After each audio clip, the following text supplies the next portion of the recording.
Bueno, don Gonzalo, el tema del coronavirus está generando mucha incertidumbre a nivel mundial. Definitivamente, pues es un tema de salud gravísimo que se ha ido esparciendo en Europa, en Estados Unidos, ya en parte de América Latina y sobre todo en África, ¿no? Entonces es una gran preocupación que tiene efecto sobre la salud, pero sobre todo sobre el tema económico, ¿no? Las proyecciones del Fondo Monetario Internacional para este año está alrededor de 2,9-3% de crecimiento global mundial. Pero ahora el crecimiento está siendo revisado a la baja y podríamos estar creciendo en torno tal vez de 2,5, y los más pesimistas dicen que el impacto del coronavirus en la economía mundial puede ser de 1 punto porcentual, los menos pesimistas dicen que de 0,5%. Entonces, definitivamente esto afecta. No nos olvidemos que en el pasado decíamos cuando a Estados Unidos le da un resfrío, al resto del mundo le da una pulmonía, implicando las relaciones comerciales que había. Ahora decimos cuando China estornuda, al resto del mundo le da una pulmonía, ¿no es cierto? Porque China, de ser una economía que tenía un peso en el comercio mundial hace unos 30 años de entre 4 y 5% del total, ahora representa 17-18% del comercio mundial. Entonces, eso está afectando pues las transacciones.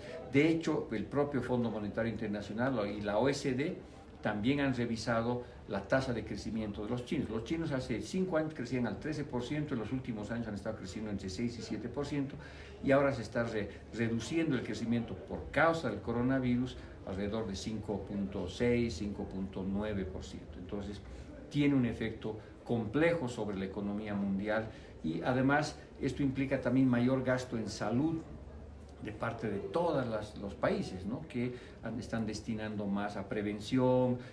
China está gastando muchísimo dinero en hospitales, en fin, todo el mundo se está preparando y eso también tiene un efecto en la economía, ¿no es cierto?, de la gestión pública vinculada a salud, ¿no? Si bien entendemos que va a generar un impacto cadena, ¿qué rubros se van a ver afectados directamente e indirectamente a nivel internacional? Y luego hacemos el análisis en Bolivia.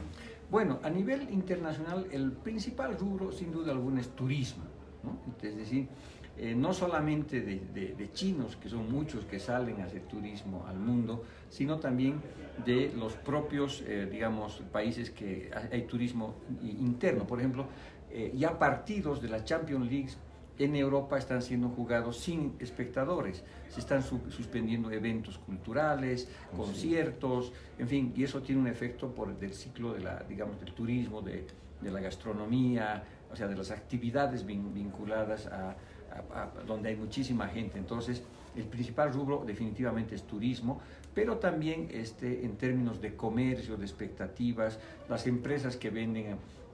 Las empresas chinas han cotizado a la baja, hay problemas de empresas que le venden a la China porque la China va a dejar de comprar menos, en fin, ¿no es cierto? Son rubros como manufacturas, también temas de alimentos, que no necesariamente hay un impacto directo, la aclaración es que el contagio es vía personas, pero por supuesto hay susceptibilidades de algunas economías que dicen, no, pero y los alimentos y los productos, entonces hay cierta desconfianza, incertidumbre, y algunos prefieren cancelar comercio con China, por ejemplo. Entonces, el impacto es pues sobre todo en turismo y manufacturas, y puede ser muy complejo porque estamos hablando de 0,5, entre 0,5% y 1% del PIB mundial, lo cual es muchísimo dinero, ¿no?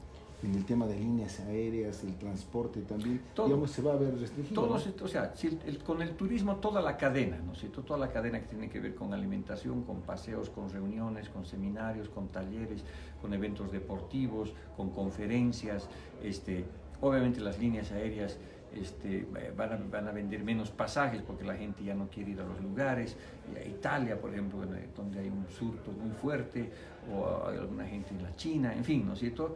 Definitivamente es pues un golpe muy duro para la economía mundial, que ya estaba con problemas. Si tú juntas el efecto del virus con el otro virus que es Trump, ¿no es cierto?, que estaba generando una guerra comercial, entonces estamos frente a un deterioro del contexto externo difícil, ¿no? Ahora, ¿esto cómo va a repercutir en nuestro país? Si bien, digamos, nosotros tenemos una demanda muy importante de importaciones desde ese país. También nosotros exportamos carne, creo que te digo, a China. ¿Cómo va a impactar? Yo creo que tal vez no se van a sentir. Yo creo que también en Bolivia, como país, son menores los impactos, cierta susceptibilidad de comprar cosas de la China que creo que no es adecuada, que no corresponde a la realidad. Sobre todo, tal vez el principal impacto va a ser sobre el turismo asiático, ¿no? No solamente los turistas chinos, ¿no es cierto? Recordemos que al Salar de Uyuni viene mucha gente de Japón, de Singapur, o sea, y ahí de Corea del Sur, donde también hay serios problemas con el coronavirus. Entonces, yo creo que el impacto más directo que ahora debemos estar sintiendo, sin duda alguna, es también en el turismo, especialmente aquel que proviene de Asia, ¿no?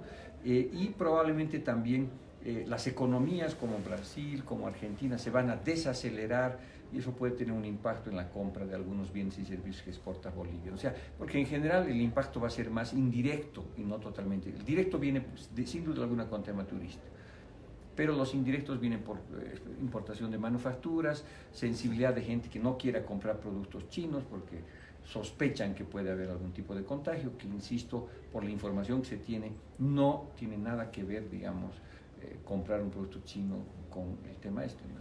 El contagio viene por otras vías, ¿no? Entonces, hay lamentablemente también pues una enorme desinformación vía redes, vía medios de comunicación, sobre realmente cuáles son los impactos, cómo debemos cuidarnos, qué medidas tener. Hay una lucha entre, yo diría, la Organización Mundial de Salud, que quiere generar calma, establecer patrones, protocolos, y obviamente también una sobredimensión en la reacción de muchos países y muchos gobiernos que dicen que esto es una peste, que esto es pandémico, que ahora hay que cerrar fronteras. Hay medidas muy radicales. No nos olvidemos que en la China, por ejemplo, han puesto en cuarentena a la población de 4 veces Bolivia, ¿no? O sea, 44 millones de personas están en cuarentena en cierta región de Wuhan, en Wuhan, ¿no es cierto?, en la China. Entonces, hay medidas bastante radicales, ¿no? Y los datos son pues asustadores, ¿no? Ya los contagiados fuera de China son más que los que están dentro de China, entonces se está esparciendo. Por supuesto hay que tomar todas las medidas posibles, pero es bien complejo detener muchas veces los virus, que son los elementos de desestabilización económica y social del siglo XXI. Ahora, a nivel de América también vamos a sentir, digamos, ese efecto. Yo creo que sí, ¿no? Porque ya países como Argentina, como Brasil han tenido casos, y ellos también se van a intentar cerrar, ¿no es cierto? Y es pues un problema complejo, porque los gobiernos tienen que decidir si exponen a su población o cierran su frontera. Cerrar fronteras es realmente una medida muy drástica, pero porque cerrar fronteras significa cerrar productos, cerrar personas, y muchas veces cerrar otro tipo de tránsitos, ¿no?, que son negocios. Entonces, cerrando fronteras estás cerrando las venas de la economía también, ¿no? Entonces, eso tiene un efecto importante sobre las economías boliviana y latinoamericana, ¿no? Ahora, ¿cuáles serían las recomendaciones, las políticas que tiene que adoptar el gobierno, digamos, para evitar un impacto fuerte en el tema económico? Bueno, yo creo que sobre todo información y una estrategia clara de lo que se tiene que hacer para la población. Muchísima información, es decir, por dónde viene el contagio, viene por productos, no viene por productos, es por personas, qué estamos haciendo en las fronteras, qué estamos haciendo en los aeropuertos, cuáles son nuestros protocolos de seguridad, en la medida en que se presenten los casos, cómo los aislamos. Y creo que eso a nivel internacional está bastante claro, digamos, los protocolos que hay que seguir. Pero eso hay que informar mucho. Ahorita hay, como decían la OMS, no hay una pandemia, que es cuando el virus se vuelve mundial, sino hay una pandemia de desinformación. Lamentablemente las redes y muchos medios de comunicación dan información equivocada, ¿no? Entonces toda la gente está muy asustada, especialmente en los países donde ya ha habido el contagio, ¿no? Y vemos que los datos que nos muestran pues, de mortandad no son tan elevados como el SARS, como la fiebre porcina que había hace algunos años atrás, pero para eso necesitamos sobre todo información. Eso todos tenemos que enterarnos, y el gobierno tiene obligación de transparentar lo máximo posible para que, digamos, no nos asustemos en vano, pero también sepamos cómo cuidarnos, ¿no? Listo, Marcelito.